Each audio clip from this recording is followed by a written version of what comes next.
Welcome back after the break. आप देख रहे हैं पहचान। हम बात कर रहे हैं अमीन हाशवानी साहब से।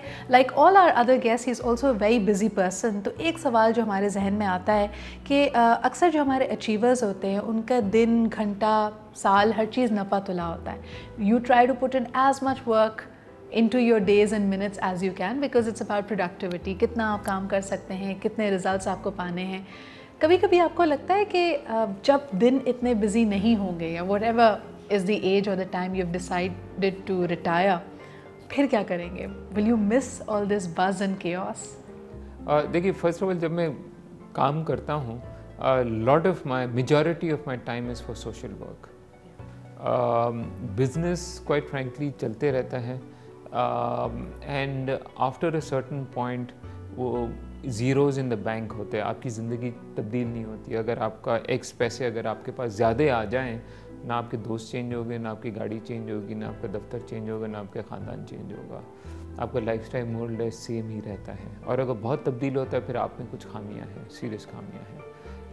सो आई थिंक सो पैसे की I always see my self के I am the super lucky few. मुझसे ज़्यादा होशियार लोग आज रिक्शा चला रहे हैं, मुझसे ज़्यादा मेहनत करने वाले लोग मजदूरी कर रहे हैं, घर बना रहे हैं, किसी का मजदूरी कर रहे हैं। And they have to worry about कि पैसे आए नहीं आए। Exactly. लेकिन आप क्या कहेंगे? आपकी मोटिवेशन? मेरी मोटिवेशन ये है कि there was a 99.99% चांस कि I would be one of those people uneducated। मुझे कोई एजुकेशन अगर सही नहीं मिली हो, I wouldn't be born with a silver spoon। मुझे ये अपॉर्चुनिटीज़ नहीं मिली होगी to study, to go abroad, university में जाकर एक्सपोजर मिलना। So I consider myself not कि मेरी होशियारी थी, but because I was lucky. Okay, so it's end ये हम इंसान हैं, हम हमेशा हमारे दिमाग ख़राब होने में टाइम नहीं लगता है।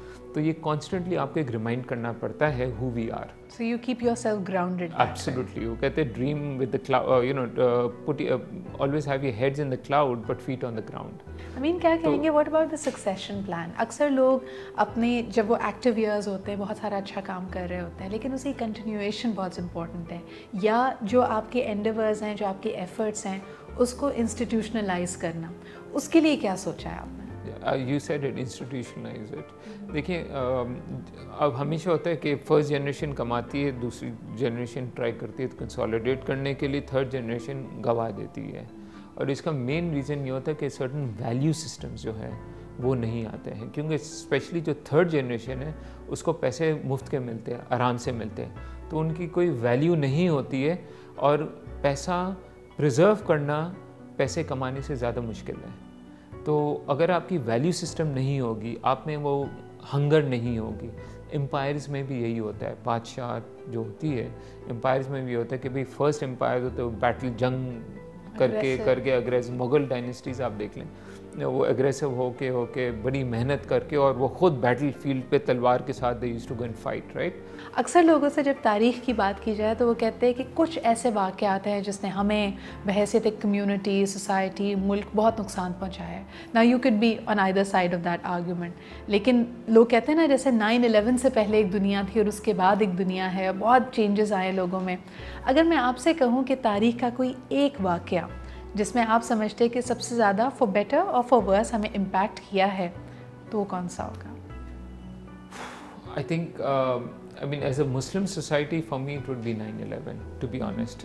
in living memory की मैं ये बात कर रहा हूँ, हिस्ट्री में तो बहुत सारे हैं, लेकिन लिविंग मेमोरी आउट से 9/11 का बेसिकली ये हुआ था। And for me also, to be honest, मेरे लिए एक ज़रा सा ट्रांसफॉर्मेशन आई। एंड द रीज़न वॉज कि देखिए, आई न्यू कि अब मुसलमानों की टर्न आने वाली है, बिकॉज हिस्ट्री में अगर आप देखें, जो भी मिनॉरिटी ग्रुप्स होंगे, कम्युनिटी होते हैं, वीक होते हैं, वो हमेशा पिसते रहते हैं। Okay, it's never a fair world. दुनिया हम समझते हैं ना बहुत फेयर है, ये सब नहीं है। अब यहूदियों को देख ले, वर्ल्ड वॉर 2 में उनके 6 मिलियन लोगों को ज़िबा कर दिया था, उन्होंने एनाइलेट कर दिया था।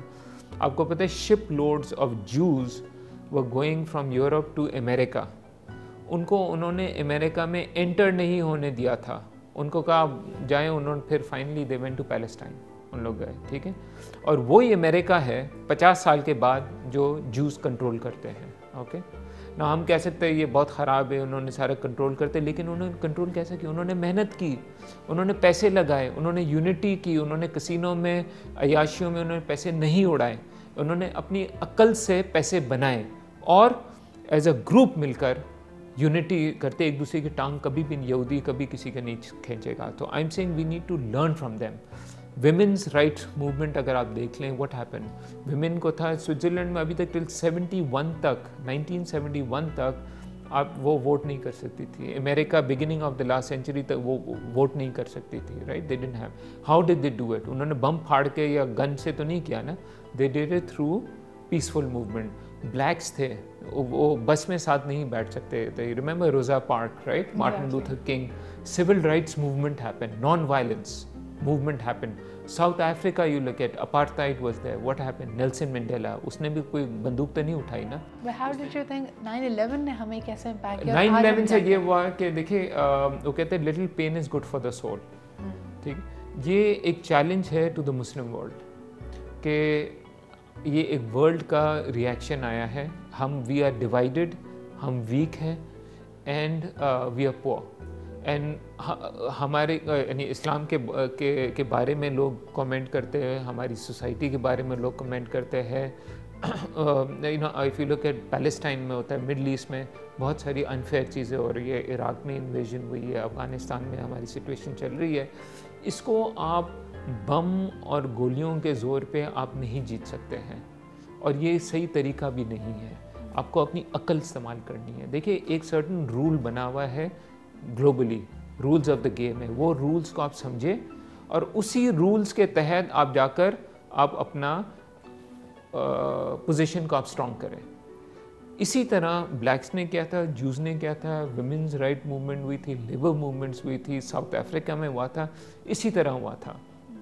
So we need to understand and we need to play by that game. हमसे रोते रहेंगे, सेल्फ पिटी है कि हाय वी अनफेयर या कोई कंस्पिरेसी थियरी है। कंस्पिरेसी थियरी नहीं होती है। हर मुल्क, हर सोसाइटी अपना सेल्फ इंटरेस्ट परस्यू करेगा। हम भी करते हैं, we also do, we done it in Afghanistan, we did in other places. But we're just so divided about it. वो एक दिन से दूसरे दिन तक एक रहता नहीं है, शायद इस वजह से हमें तकलीफ होती है। the key is कि we need to understand, ये जो सेल्फ पिटी है ना, ये आपको डुबो देती है। अब you have to take ownership of your faults, of your weaknesses, और उस पर आप काम करें इन यूनिटी। और जहनियत मेन चीज़ है, आप अपनी जहनियत को तब्दील करें। जिस दिन आपने जहनियत आपने अगर अपनी तब्दील की, पाकिस्तान का फ्यूचर एक सेकंड में ब्राइट हो जाएगा। There is no doubt in my mind, but the key is to change the mindset of the country.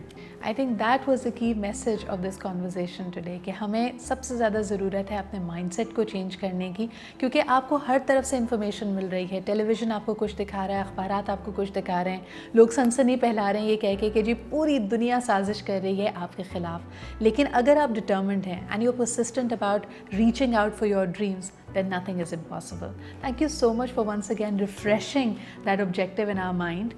And एक छोटा सा तोहफा आपके लिए।